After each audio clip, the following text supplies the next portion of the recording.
जय श्री कृष्ण।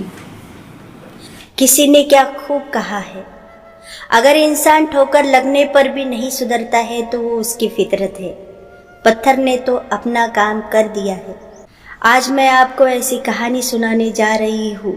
जो लोग हरदम भगवान पर कोसते रहते हैं, जो हर दुख का कारण भगवान को बताते हैं, उनको आज की कहानी से बहुत बड़ी सीख मिलने वाली है।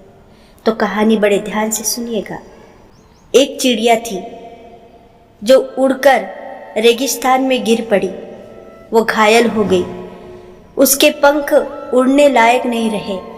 ना वो कुछ खा सकती थी, ना उड़ सकती थी, और गिरी भी तो कहाँ एक बंजर जमीन पर, जहाँ पानी नहीं था, कुछ खाने का सोर्स नहीं था। वो तड़पने लगी। न वो मर सकती थी, न जी सकती थी। वहीं से एक गरुड़ जा रहे थे। अब चिड़िया ने ऊपर देखा कि गरुड़ महाराज वहां से जा रहे हैं, तो चिड़िया ने बुखार लगाई, उनसे मदद मांगी। गरुड़ की उसकी हालत देखी नहीं गई और उसके पास आए और कहने लगे कि चिड़िया रानी, आप ऐसे कैसे पड़ी हो? आपकी हालत ऐसे कैसे हुई है? अब चिड़िया भी क्या बताए। तो चिड़िया ने कहा कि आप जा कहाँ रहे हो? गरुड़ ने कहा, मैं देवलोक जा रहा हूँ। चिड़िया ने कहा कि मैं कुछ तो मांगूंगी नहीं भगवान से। चिड़िया को ये पता था कि भगवान विष्णु का वाहन गरुड़ जी है। वह अक्सर देवलोक जाते आते रहते हैं। इसी का ध्यान रखते हुए चिड़िया ने कहा कि मैं आपसे कुछ भगवान से अपने लिए मांगूंगी नहीं, लेकिन मेरी इस हालत का कारण आप भगवान से ज़रूर पूछना। गरुड़ को उस पर दया आ गई और उसने कहा कि अच्छा ठीक है। गरुड़ उड़ने लगे।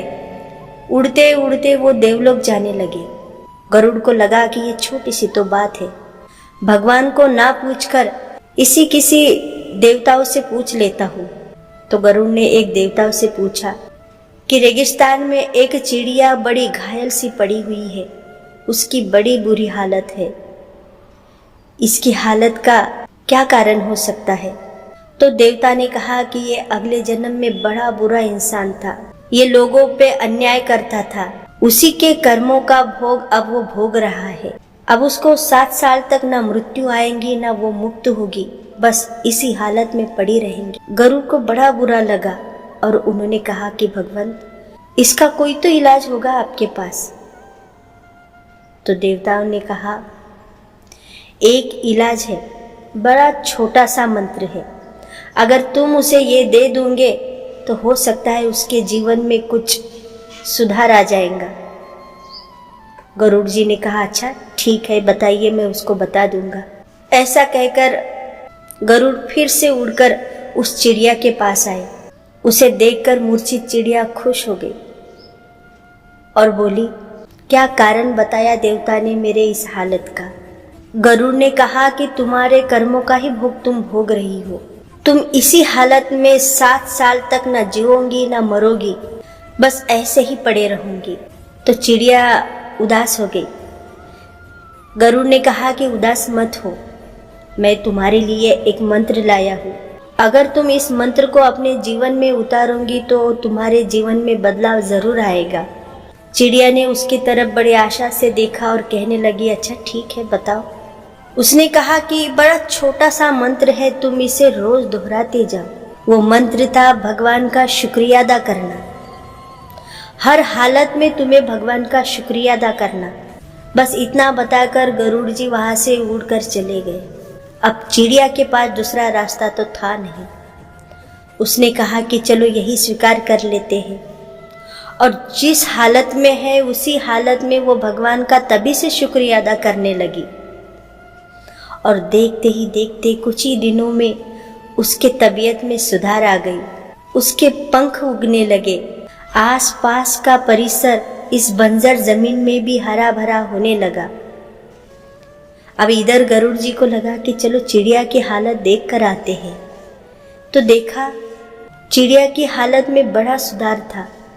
उसके पंख दिखे। आसपास का परिसर इस बंजर जमीन में भी हरियाली दिखाई देने लगी।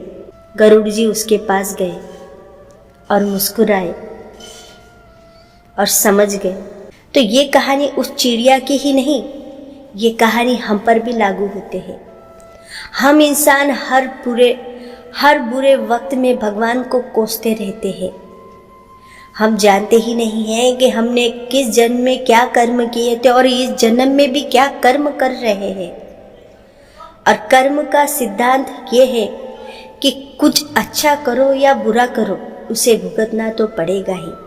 अगर आपने इस जन्म में कुछ बुरा भी ना किया हो तो घबराइए मत। हर परिस्थिति में भगवान का शुक्रिया अदा जरूर कीजिएगा।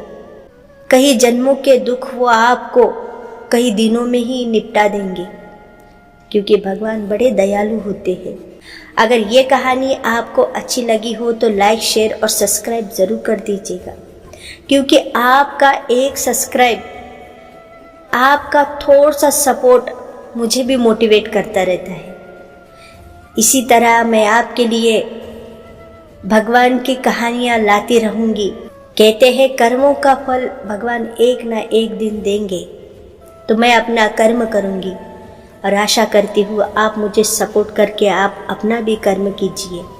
हरे कृष्ण।